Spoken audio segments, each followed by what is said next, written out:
WA, can you feel the waves coming in, turning my page? WA, hope we can ride this wave. For this island, more people are dying and crying and flying to make a way. WA, touch hearts and pray. This old song lost its chandelier light at bay, now it's grey, broken clay.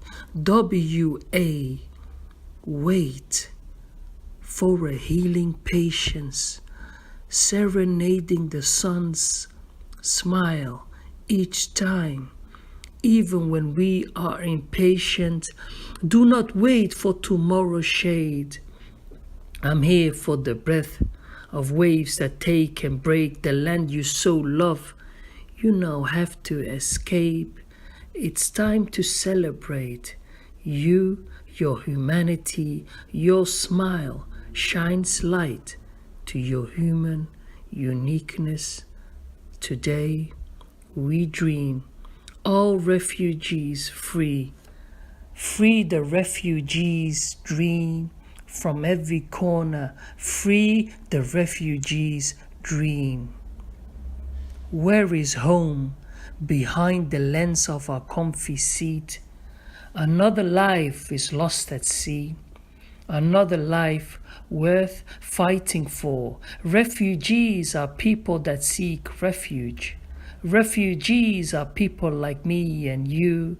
Free the refugees' dream from every corner. Mud, sand, land, waves, waves, wind, water, wind, and the rhythm of waves. I know these waves can't write our destiny. Push, push forward time. For waves are sometimes safer than our destination. For a healing patience, for a healing patience, that is.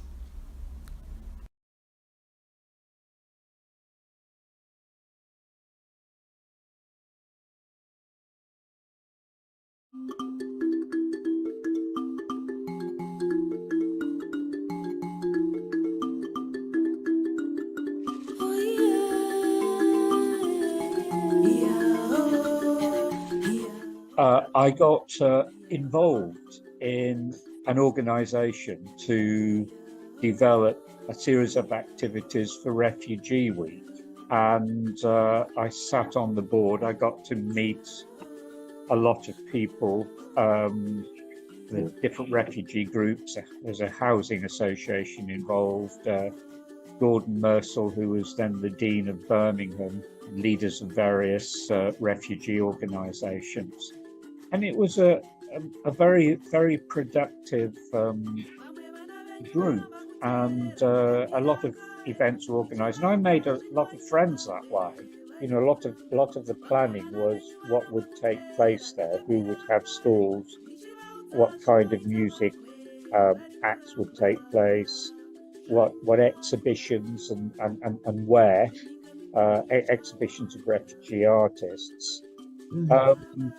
But it seemed to be a sort of an organisation where people who within refugee communities themselves could come and talk and contribute and make sure that they were involved. So we had activities like a big map that we made that would go on the ground, and all the kids would, and people could put a ribbon down as to where they came from. So we had all these lines from different countries. But in the early days, yeah, and it was quite sort of makeshift. We had a tent, got people together, we filled it, and just, kids, they love doing all sorts of stuff. So as long as it was interesting and exciting, they do it. And then when the schools festival came, the schools festival was much more formal. So we'd have, we had like 23 schools at one point. So we'd have 23 schools, nearly 500 kids. It was to raise awareness. It was that basic. What is a refugee as opposed to an immigrant, for example? What is specific about a refugee? We did quite a lot of that with the schools. So back then in education, there used to be a whole out of hours learning agenda, so extracurricular learning outside the school day. And because the project was to engage refugee and asylum seeking children, the project was actually called the Extended Learning Project for Newly Arrived Families. And it was across primary and secondary school. So it didn't really use the word migrant or refugee asylum. Newly arrived families could be from anywhere, but it was clearly about refugee and asylum communities.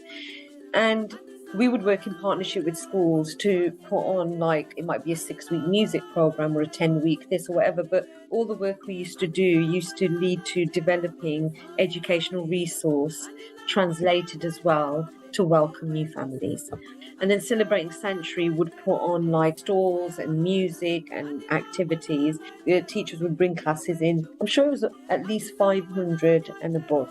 The festivals that took place in those early years were bigger than anything that happened post 2010. It made it feel much more a city event, and I would always say we had the through flow of people who would not normally engage with Celebrating Sanctuary. That for me was the pleasure of it. I remember it was arguably the Kurdish music that got everybody dancing in a circle, da-da-da like this. Often the men folk, but then some of us women folk joining as well. We had the music happening, and it really was diverse as I remember it. There was African, there was Iraqi Kurdish I've talked of. But what struck me about it was that it went fairly smoothly. As I remember, first time when I arrived Birmingham in 2002, Celebrating Sanctuary was the first organization to hold my hand, to give me opportunities to be a musician again, to give me the platform to show my talent and skills again, provide network to meet very important artists from different backgrounds. So many training courses and workshops were very important to build my skill and my abilities. I remember in 2003 for first time, I played at Refugee Week in Birmingham with some of my Kurdish musician friends. And after that, every year we participated in Refugee Week. And beside of that, I was running Middle Eastern music and dance workshops as well for community centers and schools around the West Midland. When I go to Victoria Square, I remember my first gig. So my first memories are of Celebrating Sanctuary performances actually in this very space, and how exciting it was to have musicians from all over the world. A few years went by, and then I was approached by the board of Celebrating Sanctuary to join them, and I felt very proud actually to have been asked, and to be more involved. There are so many performances that sort of occur to me as highlights in our program, but the performance perhaps above all in my mind, the one with Didier Casala and the Fro, have been at Icon not that long ago. It was such a privilege to be involved in an organisation growing in the way that it was. To be there, sort of watching small alternative organisation develop and increasingly taking its place in the rich cultural life that is Birmingham. Well, from what I understood is that Celebrating Sanctuary had been a refugee organisation beforehand and had done a lot of refugee awareness and won the Refugee Week Festival, schools project and different things, but arts wasn't their primary focus. And because I'd done this, I was working on this one with Sounded Out, they asked me to come along, maybe help them run some of the music events. There was never anybody with an arts background in Celebrating Sanctuary or with a, music background, but they would run a music events. And so I'm coming very much from a musical perspective and increase the quality of the music. My opinion was to support professional musicians. That's the remit of the organisation. I thought there's like a lot of these musicians who are here, who are from refugee backgrounds, who were professional musicians in their own country, and we should enable them to do what they do here. What makes those events memorable, I think, is more to do with the multicultural gathering, people from different cultural background, but coming from, whether it's a refugee immigrating in the UK. So when those people come together to these events, and some of them also showcasing their talent, their musical tradition, I think that makes these events very memorable.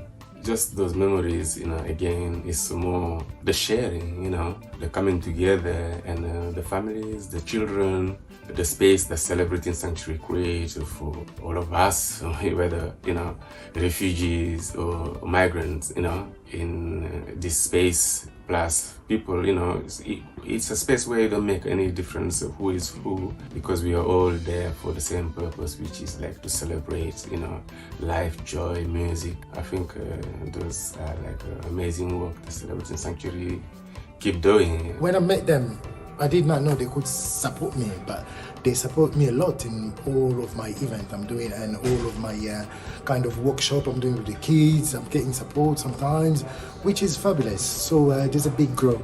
Yeah, we had a lot of assistance with Celebrating Sanctuary in that time of 10 years working together. But the main one I remember was when we were first celebrating Congolese Independent Day. So the Celebrating Sanctuary was like, we had a kind of 80% of support from the Celebrating Sanctuary. So they're always giving us an opportunity to celebrate every June when they're doing the event in the summer. But that June month is a special month for us as a Congolese community here in Birmingham. We're celebrating them, and a Celebrating Sanctuary, they're always supporting it. The first event I remember from Celebrating Sanctuary was at Ort Cafe. We were invited for a gig in a lovely community place. It was a fantastic attendance, very warm welcomed, and it was an amazing place with lots of creative studios around and creative people in the audience as well. Very grateful to Celebrating Sanctuary for inviting us for several performances, but I think this year performing at Commonwealth Games community setting events was fantastic, as well as a refugee celebration at Mac Centre. It's amazing that we have this organization who is covering artists like us, which is very in world music, which is quite difficult to fit within the conventional music venues and styles like folk or jazz. It's particularly world music. Artists in this niche need an organization like that to actually feel home. And indeed, Celebrating Sanctuary, it does make me feel like home when I play for your organization. Celebrating Sanctuary make our community introduce this culture. In the Birmingham, there are artists coming from different backgrounds. They are showing the diversity. It make as well people like refugees feel at home. Thank you so much to Celebrating Sanctuary for believing in me, for give me big opportunity in England. Because I have few friends from Congo here, they told me about, you know, in Celebrating Century that they give them gigs and they're really happy, you know, that COVID includes them with their bands here. So, but then when I met Seed, he then told me kind of probably about what you guys were doing. And so it was more just like word of mouth. I was actually playing in the kitchen garden. That was the first memory, and then it was. I still have the memory of that gig because the audience was just so receptive to the music made on the night. So it stayed in my mind. Birmingham is very, very multicultural. You know, as soon as you come here, it's very, very mixed, and you see that definitely from the program of Celebrating Century for sure. Yeah, it does reflect Birmingham big time. As an artist, my very first memory with Celebrating Sanctuary was in Ort Cafe. It was called Ort Cafe at the time, and I just released an album, and I was invited to perform with my band at Ort Cafe, and that was quite special, especially as it was like the first time performing with my band in Birmingham, so that was quite exciting. I think it's wonderful that the Celebrating Sanctuary is growing. You know, there's quite a diverse range of artists coming in, new artists coming in, and also established artists as well that they've been supporting. Birmingham is a hugely diverse city, and you look around you, you're on the bus, on the metro, on the train, you're in the grocery store, and you know, it's such a diverse city. And when you go to a Celebrating Sanctuary performance, or you look at the series that they put on for the year or for a season, and you can see that the musicians that they're putting on are reflecting the city, and that's a wonderful thing to see. What I love about Celebrating Sanctuary, I would say, is the celebrating the artists from different backgrounds, refugee, migrant communities, and also what I learned from them is the collaborating aspect of it, artists not being afraid to work together and to share their art. The audience, how they attract the audience in different venues. It can be the Icon, it can be the MAC, it can be the BMAC, the Library of Birmingham, and different people of different backgrounds are just given opportunity to come and to see different artists of different backgrounds. So when I heard that Celebrating Sanctuary promotes migrant artists, migrant skills, migrant talents, and they had that opportunity at that time of supporting emerging artists, I thought, yes, this is a chance for me. And I had two amazing mentors, Sandra and Ola. Oh my God. After beating the first hesitation of feeling I wasn't good enough for the project, I then started worrying that I wasn't going to be able to express myself well enough for Sandra and Ola to understand what I wanted to achieve. But they understood me like that, almost as if they could read my mind. Mm. So yeah, for a year they supported me. Stories of Hope and Home, one of the things we do is lots of creative writing, and during lockdown particularly we wrote loads of poetry. Sort of happened a bit by accident to start with, but it lent itself well to Zoom, and then partway through that year one of the members of the group said we should publish this, and it was a real kind of testament to their confidence in their own ability as writers. These are not people who describe themselves as poets, they're not people for whom English is their first language, and there was this kind of, this is actually worth celebrating.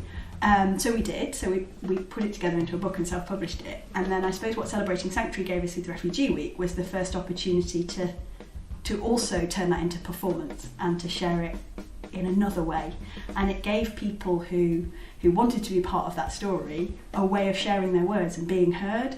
So we do school visits and people go in and share their stories in schools, and lots of people love doing that and other people don't, and it was one of those reminders that we all have stories to share, and some of us want to share them with the media, some of us want to share them through campaigning, some of us want to share them through talking to children, and performance is another way of people having their voice heard. I've been to the one I talked about in the MAC. It was very nice, like the refugee week, during the refugee week. It was nice.